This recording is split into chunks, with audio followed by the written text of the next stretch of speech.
안녕하세요. 늘 애청자 입장에서 응원만 하다가 막상 제가 이렇게 사연의 주인공이 되려니까 많이 긴장이 됩니다. 사실 제 사연을 공개하는 것에 대해서 많이 고민했어요. 자랑할 일도 아닌데 만인에게 알려서 뭐하나. 그런다고 제가 당한 억울함이 사라지는 것도 아닐 텐데 쓸데없는 짓을 하는 건 아닌가.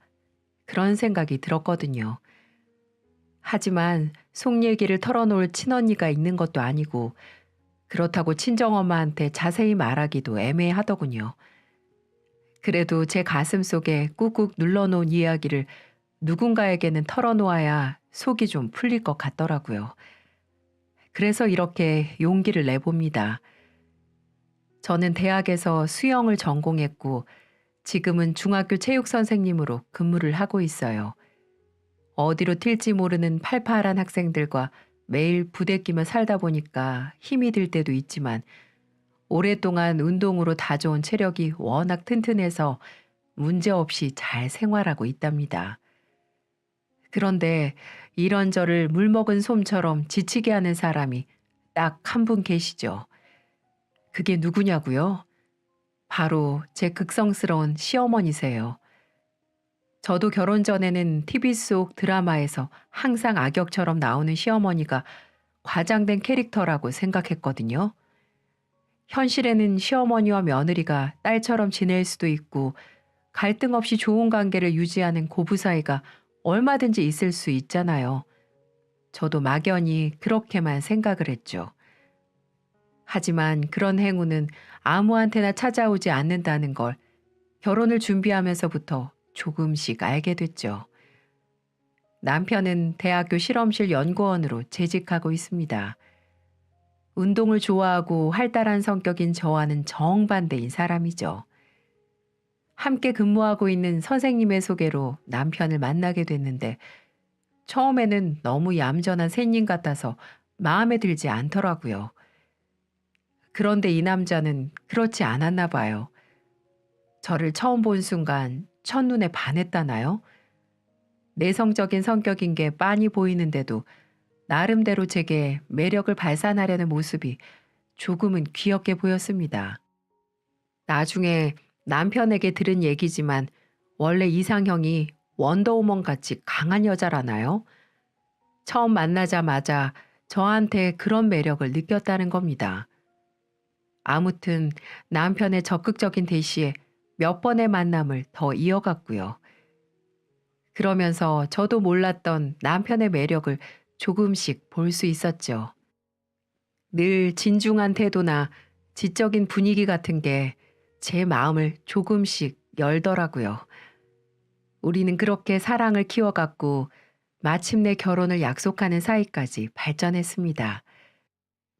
거기까진 우리 두 사람 아무 문제 없이 잘 지내고 있었습니다. 하지만 예상치 못한 난관은 남편의 어머님을 처음 만나면서 시작됐죠. 중학교 선생님이라고 들었는데 정교사예요? 기간제예요? 네? 아, 아직은 기간제 교사로 근무하고 있어요. 기간제라고요? 아유, 그럼 너무 불안정한데. 기간제 교사는 때마다 계약해야 하고 언제 잘릴지도 모르잖아요. 네, 그렇긴 한데 그래도 열심히 하고 있습니다. 그런 게 뭐 열심히 한다고 해서 달라질 게 있나? 나이도 30대 중반이라고 들었는데 그동안 정교사도 못 되고 뭐 했는지 참.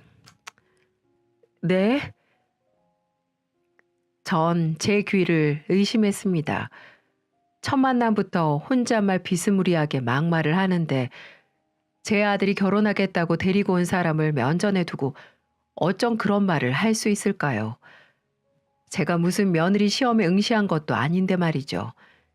정말 한마디로 기분이 더럽더라고요.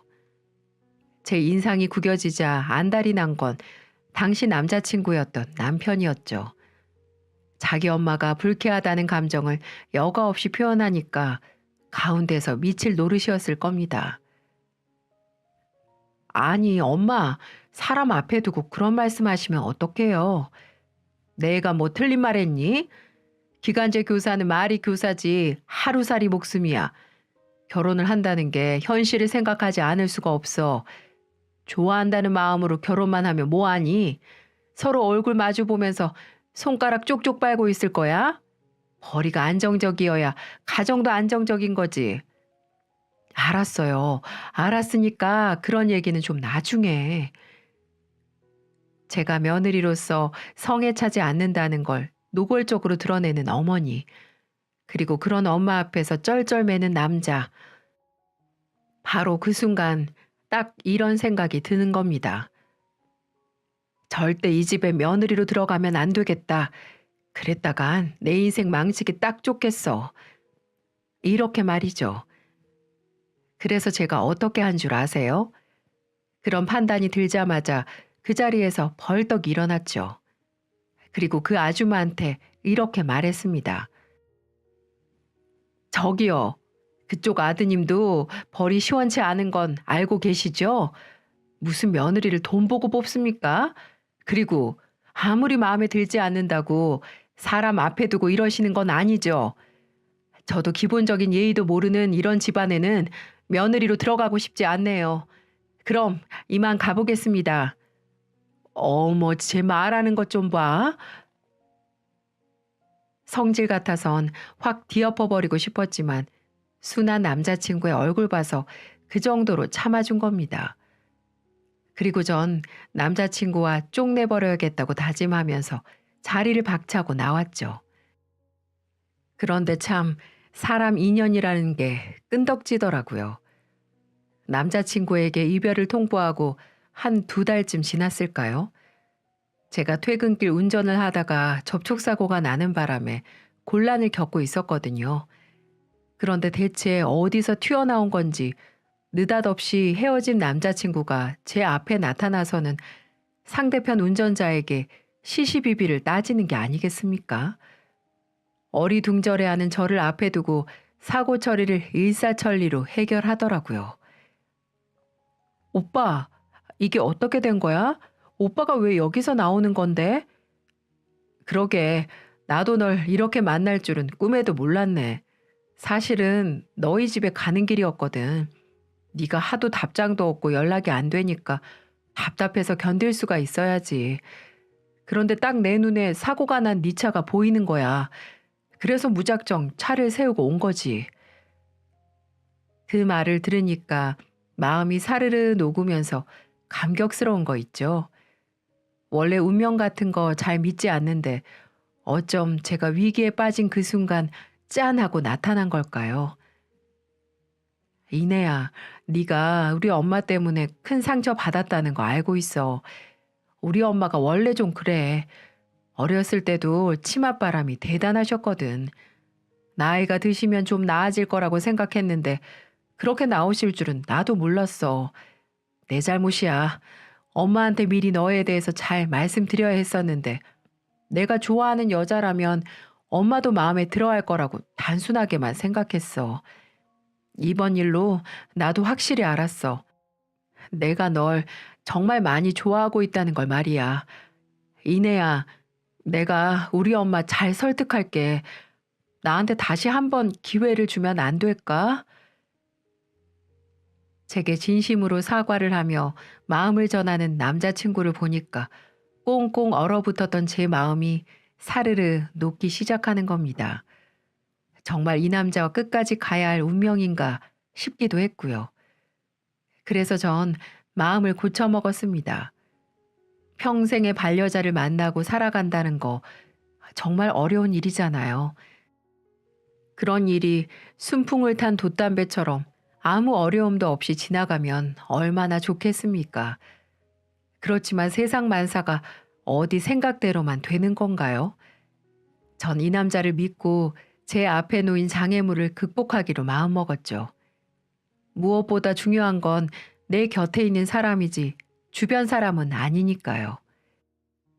그 이후 남자친구는 어머니를 끈질기게 설득을 했고 저 역시 결혼을 허락받기 위해서 많은 노력을 했습니다. 모자란 것이 있으면 채우겠다고 약속했고 마음에 들지 않는 것이 있다면 노력하겠다고 설득했어요. 절대 쉬운 과정은 아니었지만 우리 두 사람은 결국 양가 부모님의 허락을 받을 수 있었습니다. 축복받는 결혼식을 하기가 이렇게 힘든 일인가 싶기도 했지만 과정이 어찌됐든 결과가 바람직하면 됐다고 생각했어요. 이제 우리 두 사람 잘 살기만 하면 된다고 스스로를 위안했죠. 제 뒤에 펼쳐질 어마어마한 난관은 상상도 하지 못한 채 말입니다.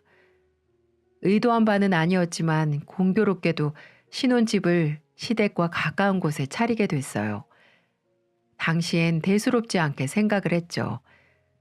남편과 저도 직장을 다녀야 하고 시부모님과 한 집에 사는 것도 아닌데 별 문제 없을 거라고 여긴 겁니다.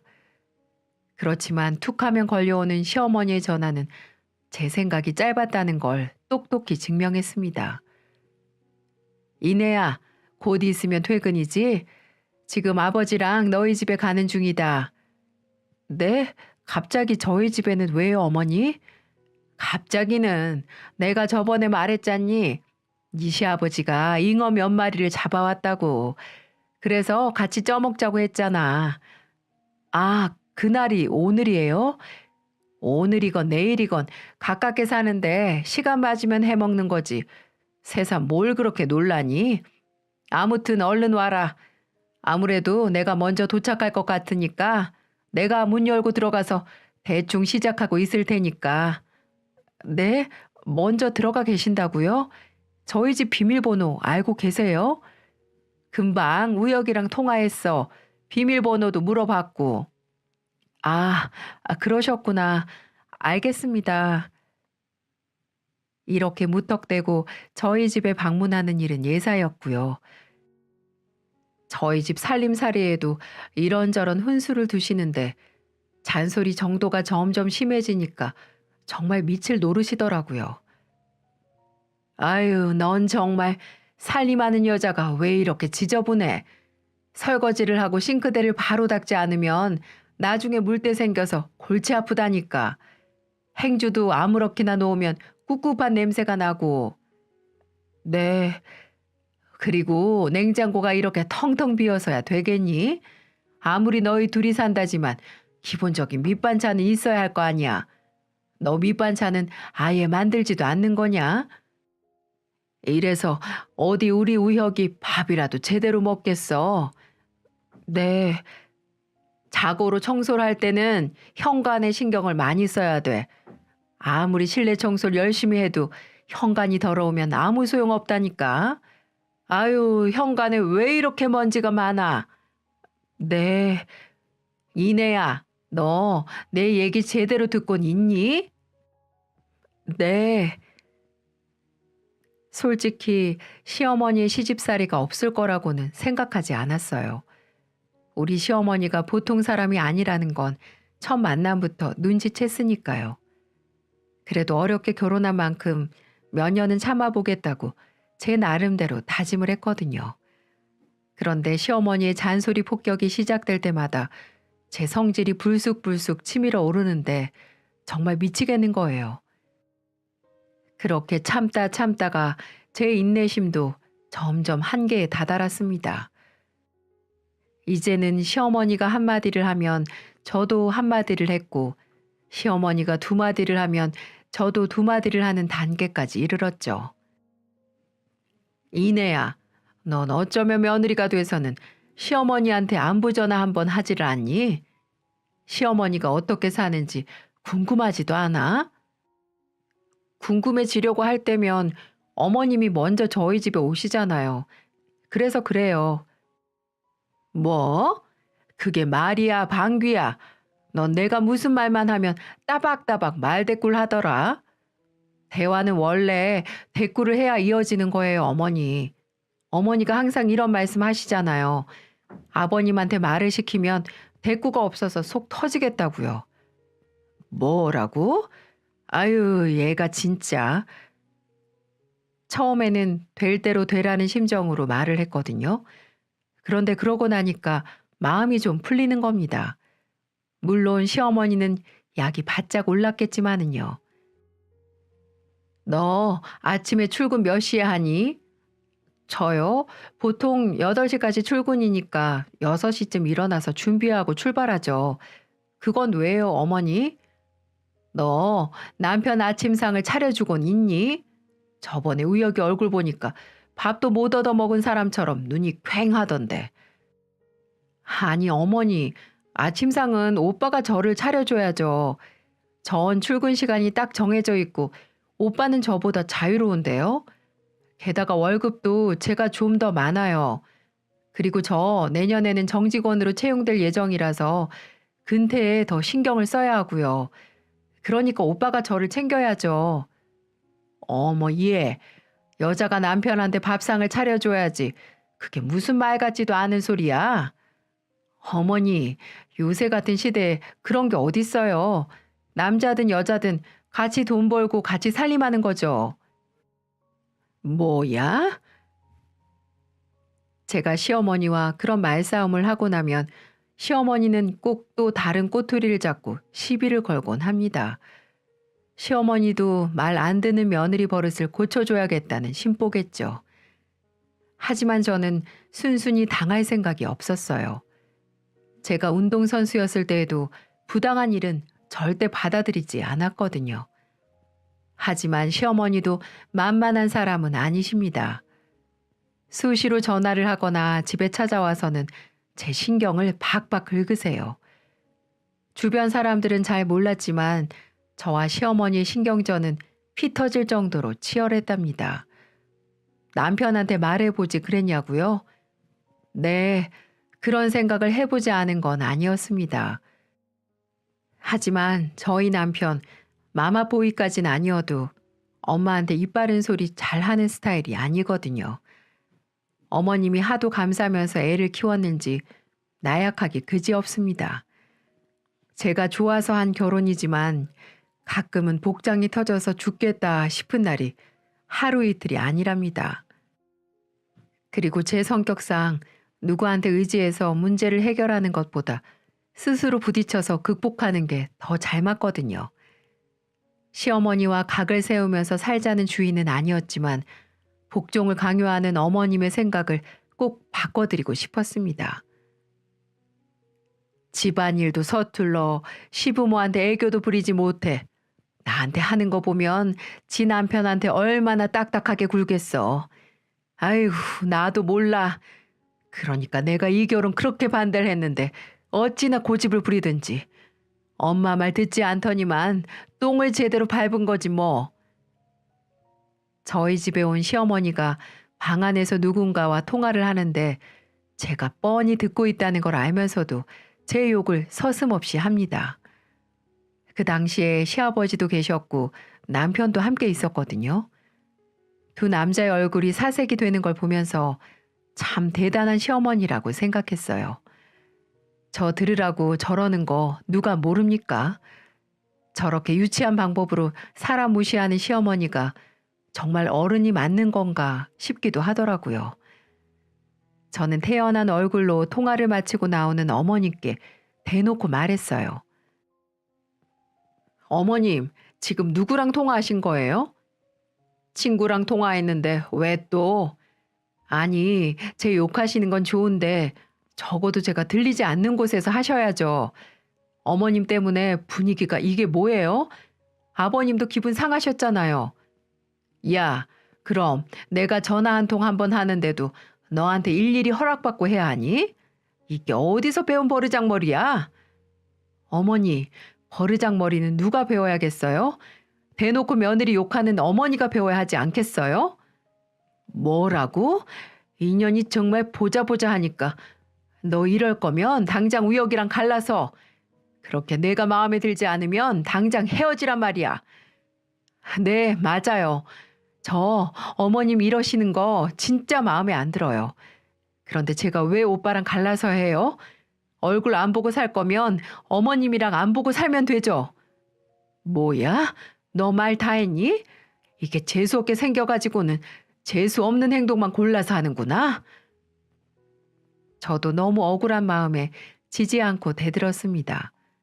솔직히 잘잘못을 따지고 싶진 않았습니다.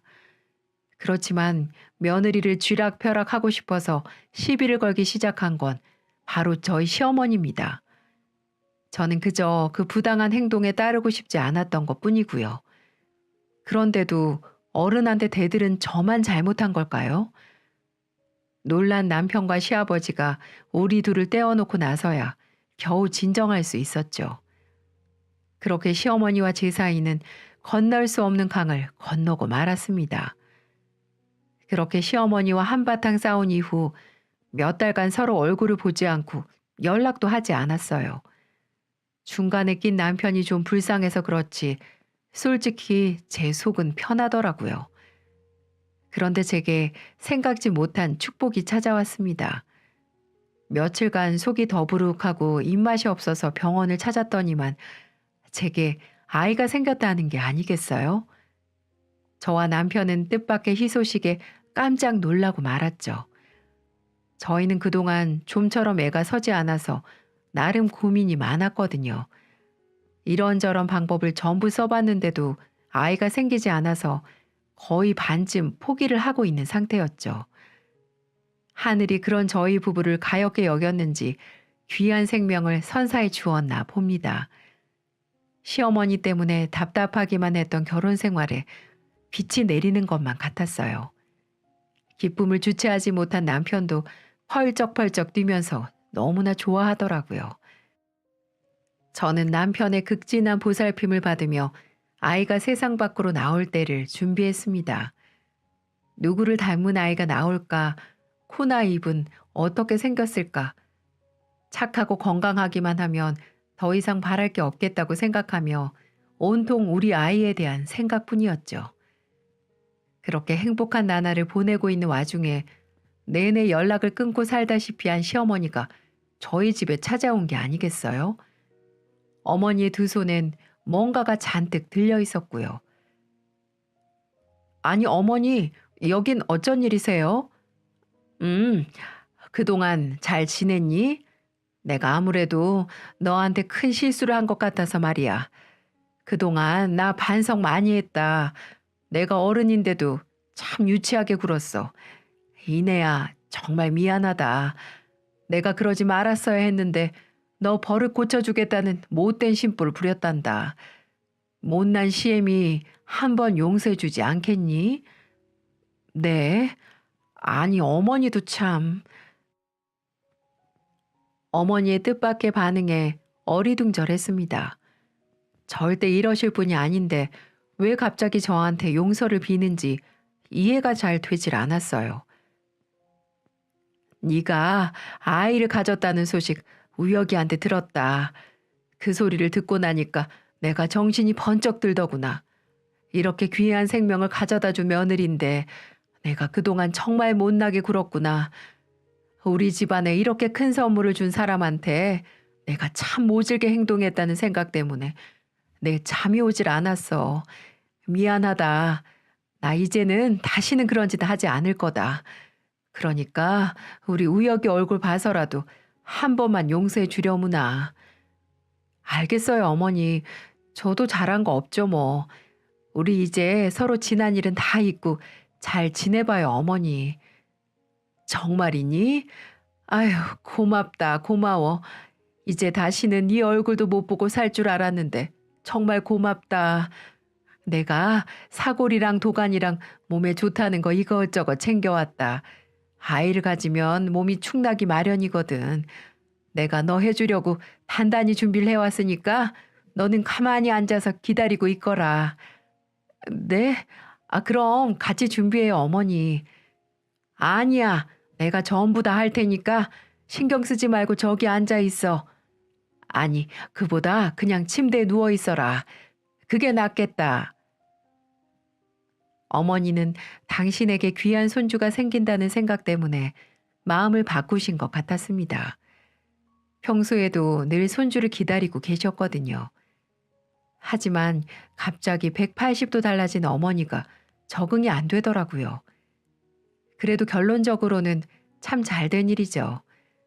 저희도 기다리고 있던 아이가 생겼고 또 아이 때문에 소원해진 시어머니와의 관계도 회복이 됐으니까요. 선물처럼 찾아온 뱃속의 아이가 정말 복덩이라는 생각이 들더군요. 하지만 그런 행복은 잠시뿐이었습니다. 배가 점점 불러오면서 컨디션이 너무 좋지 않은 거예요. 처음엔 임신 때문에 그런가 싶었는데 몸에서 자꾸 이상 신호를 보내는 겁니다. 임신 초기 검사 때 산부인과에서 자궁에 뭔가가 좀 마음에 걸린다고 했는데 혹시 그게 잘못된 게 아닐까 걱정이 들기 시작했죠. 견디다 못한 저는 대학병원에서 정밀 검사를 받게 되었죠. 그런데 의사 선생님이 자궁 경부암 초기라는 충격적인 진단을 내리시는 겁니다. 그 말을 듣는데 머리가 띵 하더라고요. 건강하지 못한 저 때문에 어렵게 생긴 아이한테 무슨 일이라도 생길까봐 두려웠습니다. 하지만 선생님은 그런 걱정은 하지 말라면서 절 안심시켜 주더군요. 다행히 초기라서 출산 후에 절제 수술을 하시면 될 것 같습니다. 좀 더 정밀한 검사 후에 암 진행이 조금 더 확인되면 제왕절개를 하면서 함께 절제술을 진행해도 될 것 같고요. 아무튼 아이한텐 큰 이상이 없을 테니까 너무 걱정 마세요. 아, 정말요? 감사합니다, 선생님. 제가 암에 걸렸다는 사실보다 아이한테 이상이 없다는 말이 더 다행이라고 생각했습니다. 그럼요. 제 귀한 아이한테 무슨 일이 생기면 절대 안 되죠. 겨우 안도한 우리 부부는 출산과 치료를 함께 계획하며 조심스럽게 준비를 하고 있었습니다. 그런데 그런 저희를 고통스럽게 한 건 엉뚱하게도 시어머니 때문이었어요. 이내야, 그게 정말이니? 정말 네가 자궁암이야? 네, 어머니. 그런데 다행히 초기라서 수술로 완치될 수 있대요. 출산하는데도 아무 문제 없고요. 너무 걱정하진 않으셔도 돼요. 아이고, 이게 무슨 날벼락 같은 일이냐. 암이라니. 애를 가진 네가 암이라니.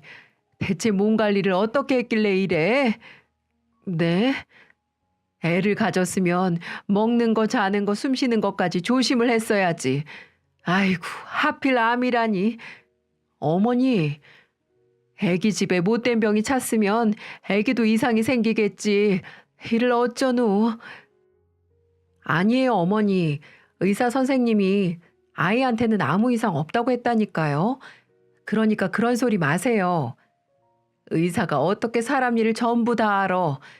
애 가졌을 때 큰 병에 걸리면 온전한 애가 나오는 게 쉬운 일인 줄 아니? 아유, 속 터져라. 내가 못 산다, 못 살아. 제가 병에 걸린 사실을 남편에게 들은 시어머니는 정말 어처구니 없는 반응을 보였습니다. 며느리가 아프다는데, 암에 걸렸다는데, 걱정은커녕 오직 당신 손주가 잘못될 거라는 한탄뿐이었으니까요. 너무나 어이가 없는 반응에 웃음도 나오지 않았지만 전 시어머니랑 말싸움을 할 정신도 없었습니다. 그저 이 불행이 탈 없이 지나가길 간절히 바라고 있었죠. 출산 예정일은 두어 달 남짓 남았고 다니던 산부인과와 대학병원을 번갈아 다니면서 출산 후 치료 계획을 세웠어요. 선택지는 여러 가지가 있었지만 결국 아이를 제왕절개로 꺼낸과 동시에 원추 절제술이라는 수술을 진행하기로 했어요. 다행이라면 제가 겁먹은 것과는 다르게 간단한 수술이고 회복도 빠르다고 합니다. 하지만 자궁 경부가 짧아지기 때문에 이제 임신이 어려울 수 있다는 말씀을 하셨어요. 출산과 치료 계획이 어느 정도 결정이 되자 마음이 참 이상해지더라고요. 어떨 땐 왜 내게 이런 불행이 닥친 걸까라는 생각과 함께 우울해지다가도 또 어떨 땐 이 정도인 게 천만 다행이다라는 생각이 들기도 합니다. 그런 제 기분을 눈치챘는지 남편은 지극정성으로 저를 보살펴 줬어요. 이내야, 너무 걱정 마. 우리 아이도 아무 이상 없을 거고 너도 괜찮을 거야. 오빠 말 믿어. 내가 책임질게. 오빠가 뭘 어떻게 책임지냐? 의사도 아니면서. 너 예전에 우리 헤어졌다가 다시 만났을 때 기억나? 네가 교통사고가 나서 안절부절 못하고 있을 때 오빠가 귀신같이 알고 나타났던 거 말이야. 오빠는 언제나 네 곁에 있다니까. 너한테 무슨 일이 생기면 슈퍼맨처럼 짠하고 나타나서 다 해결해 준대도. 치, 어디 두고 볼 거야. 끝까지 나 지켜주는 거다. 당연하지. 세상 끝날 때까지 지켜주지. 이래서 결혼을 하는가 봅니다. 그렇게 나약해 보이던 남편이 막상 제가 힘들 땐 정말 든든하게 느껴지더군요. 이깟 암 따위는 금방 날려버릴 수 있을 만큼 기운이 났어요. 그렇게 남편을 의지하며 출산일을 기다리고 있었습니다. 그러던 어느 날 갑자기 시어머니가 집으로 찾아오시더군요. 손에는 검은 비닐봉지 하나가 덜렁 들려 있었고요. 몸은 좀 어떠냐? 네, 그렇게 나쁘진 않아요. 그래, 다행이구나. 네, 그런데 연락도 없이 웬일이세요? 우역이 없을 때 너한테 긴히 할 말이 있어서 찾아왔다. 할 말이요? 뭔데요? 시어머니는 제가 묻는 말에 대답을 하지 않더니 갑자기 들고 있던 검은 봉지에 손을 집어넣더니 제게 뭔가를 막 뿌리지 뭡니까? 그건 김장할 때나 쓰는 굵은 소금이었습니다. 어머니, 이게 무슨 짓이에요? 대체 뭘 뿌리는 거예요? 이내야, 잠깐만 참아. 이렇게 해야 애가 잘 떨어진다. 내 말 오해하지 말고 잘 들어라. 내가 여기저기 백방으로 알아봤는데 산모가 암이면 태아한테 아주 안 좋대. 출산을 해도 정상적인 아이가 나올 확률이 극히 드물다는 거야. 기형으로 나오거나 뇌 쪽에 이상이 생긴다잖아. 네? 누가 그런 이상한 소리를 해요? 산부인과 선생님이 아무 이상 없을 거라고 하셨는데요. 글쎄 의사는 그런 거 잘 모른다니까. 그런 거 유전으로 다 옮아가게 돼 있어. 이게 다 경험에서 나온 말이야. 그러니까 이내야, 우리 다시 한번 생각해 보자. 네? 뭘 다시 한번 생각해 봐요. 그 아이 어차피 정상이 아닌 상태로 태어날 거면 그냥 지우는 게 어떠냐? 뭐라고요? 애도 힘들고 너희들도 힘들어. 그럼 앞으로 너희들 인생도 아이 인생도 배배 꼬이는 거야. 잘 생각해야 해. 애를 지우는 고통은 잠깐이지만 앞으로 니들 인생도 생각해 봐야지. 애야, 나중에 다시 가지면 되는 거잖아. 시어머니의 입에서 나온 말은 제 귀를 의심할 만한 충격적인 말이었어요. 그렇게 쉽게 애를 지우자는 소리가 나오는 것도, 임신한 애가 떨어져 버리라고 소금을 뿌리는 시어머니의 행동도 믿어지지가 않았습니다. 정말 피가 거꾸로 솟는 기분이었어요. 대체 어머니가 왜 이러는지 조금도 이해할 수가 없었습니다. 저기요, 왜 자꾸 이상한 말씀을 하세요? 누가 우리 애가 비정상적으로 태어난대요? 왜 그딴 말도 안 되는 말을 듣고 와서는 태어나지도 않은 애를 지우라고 해요? 미쳤어요? 이내야, 제발 좀 정신 차려. 아픈 애를 키우면 돈이 얼마나 많이 들어가는지 알기나 하니? 돈만 들어가면 다행이게 니들 늙어 죽을 때까지 커다란 바위돌을 지고 사는 것처럼 심신이 피곤할 거라고. 그리고 이 시애미 생각은 하지 않니? 이제 겨우 귀한 손주 한번 보려는데 정상적인 손주 보고 싶다는 게 그렇게 큰 욕심이야? 안 그러니? 그러니까 이내야, 다시 한번 잘 생각해 보자. 나중에는 내 말 듣기를 잘했다고 할 거야. 어? 온몸에 솜털이 쭈뼛쭈뼛 서면서 이런 시어머니랑 한 공간에서 숨을 쉬는 것 자체가 소름이 끼쳤습니다. 어머니, 저한테 이 어머니라는 소리 듣고 싶으면 작작하세요. 저 미치는 꼴 보고 싶으세요? 요즘 젊은 사람들처럼 깽판치고 욕이라도 해드릴까요? 제발 적당히 좀 하세요. 바보같이 당하고만 있으니까 등신으로 보이세요?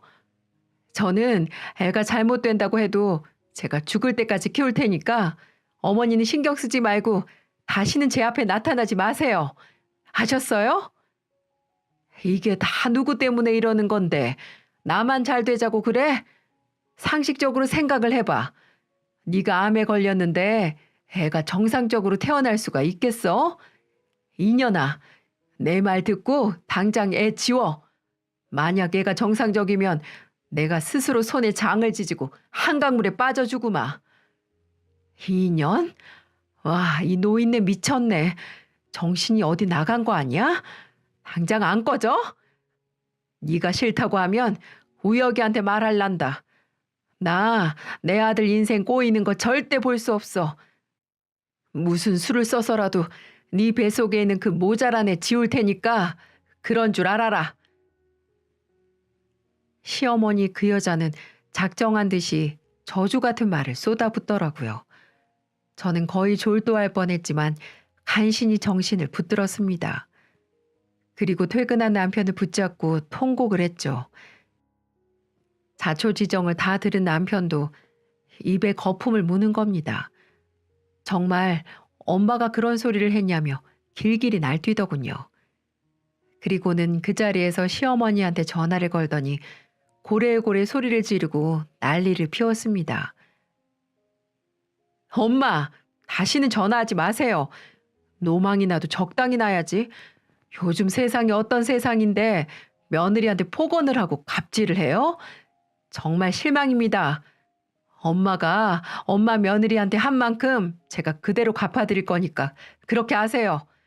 부모 자식 간의 가장 무서운 벌이 뭔 줄 아세요? 바로 부모 자식 간의 인연 끊는 겁니다. 제가 그렇게 해드릴 테니까 그리 아세요. 남편은 이제 다시는 엄마 얼굴 보지 않고 살 거라며 다시는 우리 일에 참견하지 말라고 못을 박았습니다. 남편의 전화기 너머에서 들려온 시어머니 목소리 역시 악에 받쳐 있었어요. 어디 아픈 애 새끼 키워가며 니들끼리 잘 살아보라며 악담을 퍼부었죠. 정말 이런 시어머니가 어디 있을까요? 처음부터 알아봤어야 했는데 시어머니가 이렇게 바닥인 사람이라는 걸 진작 눈치를 챘어야 했습니다. 이내야, 진짜 미안해. 엄마 때문에 상처 많이 받았지? 이제 그럴 일 없을 거야. 다시는 당신한테 아픈 소리 못하게 할게. 남편은 제게 진심으로 사과를 하더군요. 저는 그런 남편을 따뜻하게 보듬었습니다. 아니야, 오빠 잘못 아니잖아. 이제 내가 어머니 얼굴 보지 않게만 해줘. 그거면 좋게. 알았어. 내가 꼭 그렇게 할게. 남편 잘못은 아니잖아요. 무식하고 비상식적인 엄마를 둔 게 무슨 잘못이겠어요. 전 그때부터는 시어머니에 대한 감정은 깨끗하게 잊고 우리 아이 건강하게 잘 낳는 데만 집중하기로 결정했습니다. 그리고 그렇게 고대하던 출산일이 찾아왔어요. 건강한 남자아이가 무사히 빛을 받고 이어진 자궁경부암 수술도 말끔하게 잘 됐죠. 의사 선생님은 애가 너무나 건강하고 예쁘다며 축하를 해주셨습니다. 마취에서 깨어나서 제일 먼저 우리 아이를 찾았어요. 천사 같은 우리 아들은 제가 온 것을 알고 있는지 그 조그만 몸을 열심히 꼬물꼬물 거리는 겁니다. 눈물이 쉼없이 쏟아지더군요. 건강하게 태어나줘서 너무나 고맙고 기뻤습니다. 입이 귀에 걸린 남편은 세상을 다 얻은 것처럼 좋아했고요. 모든 게 다 잘 됐습니다. 왜 그런 거 있잖아요. 충치 하나가 통증을 일으키면 생활이 어려울 정도로 못살게 굴지 않습니까? 그러다가 알터니를 확 빼버리면 너무나 편안하고 시원해지잖아요. 꼭 그런 것 같았습니다. 제 인생에서 시어머니를 빼고 나니까 모든 게 다 제자리로 돌아온 것 같은 기분이 들더라니까요. 제가 지금 사연을 쓰는 중에도 우리 귀한 아들놈은 열심히 보행기를 타며 집안을 돌아다니고 있네요. 출산 이후에도 여러 가지 검사를 했는데요. 우리 아들은 너무 건강해서 탈이랍니다. 물론 저도 치료가 잘 돼서 아주 건강하고요. 시어머니와는 어떻게 지내는지 궁금하시죠? 네, 아직도 얼굴 보지 않고 살고 있습니다. 남편도 아버지랑만 연락을 하고 시어머니에게는 전화 한 통 하지 않는 모양이더군요. 시어머니의 그 어처구니 없는 행동 때문에 시아버지도 엄청 화를 냈다는 후문을 들었습니다. 제게도 몇 번이나 연락 오고 찾아와도 연락 한 번, 문 한 번 열어주지 않았습니다. 정말 제게 무릎이라도 꿇을 기세로 오열하면서 잘못했다고 싹싹 빌었지만 그조차도 받아주지 않았고요. 잘못하면 지금 제 앞에 있는 소중한 아이가 시모 때문에 빛을 보지 못할 수도 있었습니다. 그 생각만 하면 정말 끔찍하기만 하네요. 남편은 모르는 일이지만 사실 지난주에 시어머니한테 장문의 문자가 왔어요. 문자 내용을 요약해드리면 대충 이렇습니다. 내가 뭔가에 홀려서 미쳤었나 보다. 늙으면 죽어야 하는데 한 번도 보지 못한 손주 얼굴이 눈에 밟히는구나. 제발 나를 용서해다오. 글쎄요. 손주를 보고 싶어하는 시어머니의 마음은 알겠지만 제게 애를 지우라고 버럭버럭 소리를 질렀던 어머니 얼굴만 생각하면 아직도 치가 떨립니다. 그래서 아직은 잘 모르겠어요. 남편도 딱히 그런 말을 하지 않으니까 지금은 시어머니를 마주할 생각이 나질 않는군요. 세월이 약이라고들 하지만 시어머니를 볼 수 있기까지 얼마간의 시간이 필요할지 가늠도 잘 되지 않습니다. 이제 제 이야기를 마치려고 합니다. 제 사연이 구독자분들에게 어떻게 다가갔는지 궁금하네요. 여러분들 항상 건강하고 평안하시길 바랍니다. 감사합니다.